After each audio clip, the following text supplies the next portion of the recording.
Losing weight is simple. Burn more calories than you consume. It's basic physics. Once you understand the laws of thermodynamics, particularly the first one, energy cannot be created nor destroyed, only altered in form. You can begin to understand the simplicity by which we lose, gain, or maintain body mass. But what does this mean to you? Simple. If you're not losing weight, you're eating too much or moving too little. If you can manage to expend more energy than you're consuming, you'll lose weight, period. It can, however, be easier said than done. So I've put together 9 easy-to-follow diet strategies that you can implement right now to increase energy expenditure or decrease energy intake without starving yourself or spending hours in the gym doing endless amounts of cardio. Number 1. Stop eating when you're thirsty. It's quite common for people to confuse thirst for hunger. Since we aren't drinking enough water daily, our bodies adapt to the low fluid intake, and thus we lose our thirst sensation. If the goal is weight loss, knowing the difference between feeling hungry and being thirsty is critical. Eating when you're thirsty is a surefire way to load up on unnecessary calories, making it much harder to achieve the caloric deficit required to lose weight. This is why I recommend that you make an effort to keep yourself hydrated throughout the day. You want to avoid waiting until you're thirsty before drinking water. If you're feeling thirsty, chances are you're already a bit dehydrated. Here's an exercise you can try. Next time you feel hungry, drink an 8-ounce glass of water, wait 10 minutes, and if you're still hungry, eat. If not, you were probably just thirsty. Number 2, decrease calorie load. Knocking off 250 to 500 calories per day is more than enough to go from a slight energy surplus to a healthy deficit. Cutting that many calories from your daily intake can be done easily by decreasing calorie load. For example, rather than using whole milk for your cereal, try fat-free. Substitute that handful of peanuts for a handful of blueberries.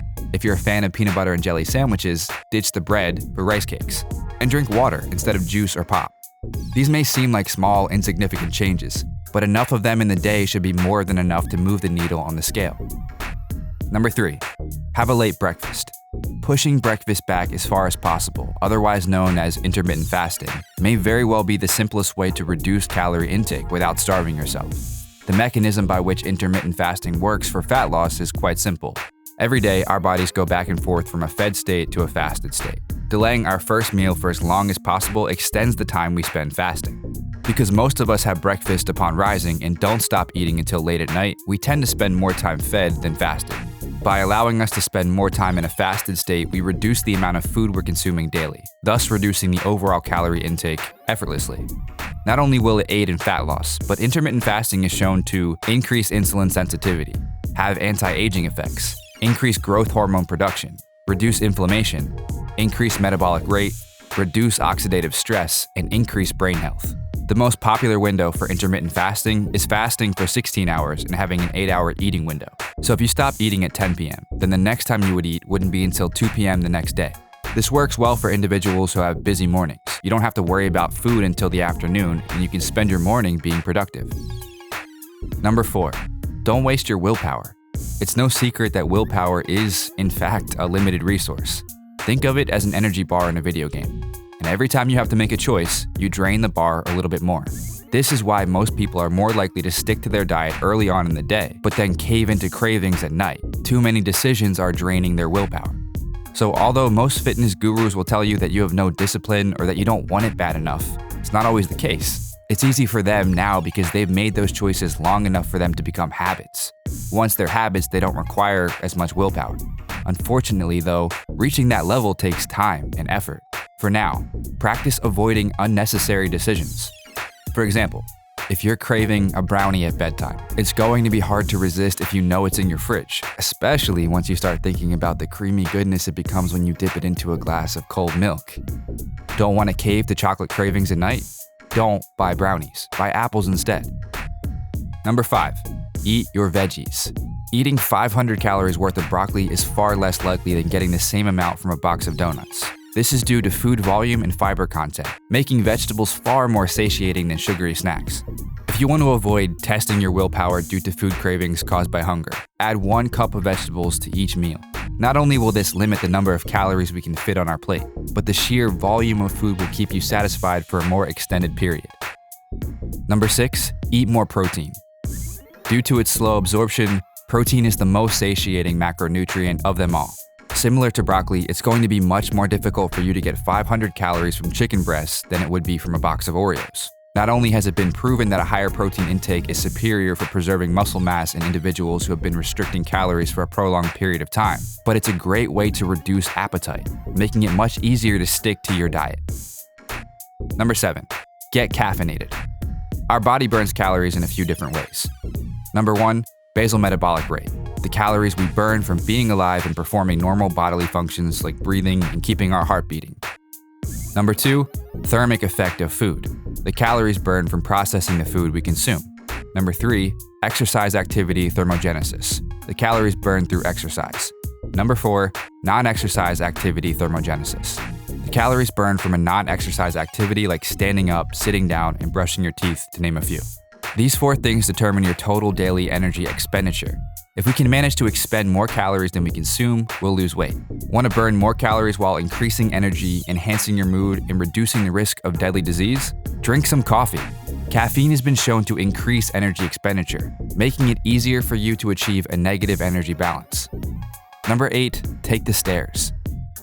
As I'm talking to you, I'm burning calories. This is known as non-exercise activity thermogenesis, or NEAT, and it's one of the most overlooked factors in weight loss. If you've ever met someone who isn't losing weight, despite making healthy food choices, they're probably spending too much time sitting at a desk or lying on a couch. Here are some ways to increase NEAT. Park further away from the grocery store. Take the stairs. Carry your groceries. Walk your dog or your neighbor's dog. Clean. Dance. Moral of the story, move more. A great goal to shoot for every day is to walk 8,000 to 10,000 steps a day. Hitting 10,000 steps in a day may seem like a lot at first, but it's easier than you think. If you keep your phone on you all day or have an Apple Watch to track your steps, you'll find that a couple of walks throughout the day, along with running some errands and incorporating the tips mentioned here, you can reach the step goal easily. Number 9, eat bigger meals. You've probably heard the old adage, your metabolism is like a fire. If you don't add wood, it dies down. This implies that by eating more frequently throughout the day, we're keeping our metabolisms revving. Theoretically, it makes sense. In practice, however, it's never been shown to be true. In fact, a study published by Obesity, a research journal, compared the effects of consuming 3 meals versus 6 meals per day. Researchers found that between the two groups, there was no difference in fat oxidation. However, consuming smaller, more frequent meals may increase hunger and desire to eat. If you're eating 5 to 6 meals per day and find that you're hungry every couple of hours, or you're not satisfied after a meal, knock that down to 3 larger meals and see if that works better for you. So there you have it. Here are the 9 strategies we covered in this video. 1. Stop eating when you're thirsty. 2. Decrease calorie load. 3. Have a late breakfast. 4. Don't waste your willpower. 5. Eat your veggies. 6. Eat more protein. 7. Get caffeinated. 8. Take the stairs. And 9. Eat bigger meals. If you routinely follow these strategies, dieting to lose body fat will be much easier. Did you find this video helpful? If so, click the like button below as it'll truly help out the channel. Also, if your training and nutrition are in order and you're looking for a bit of an edge, be sure to check out my science-based supplement line. Each product was created using scientifically proven ingredients, all clinically dosed and guaranteed to produce results. And right now, you can get 25% off your entire order, plus free shipping by using coupon code MONSTER at checkout. So head over to musclemonsters.com/supplements or click the link in the description. And if you haven't already, make sure you subscribe for more videos. And don't forget to turn on post notifications so you don't miss the next one. Peace.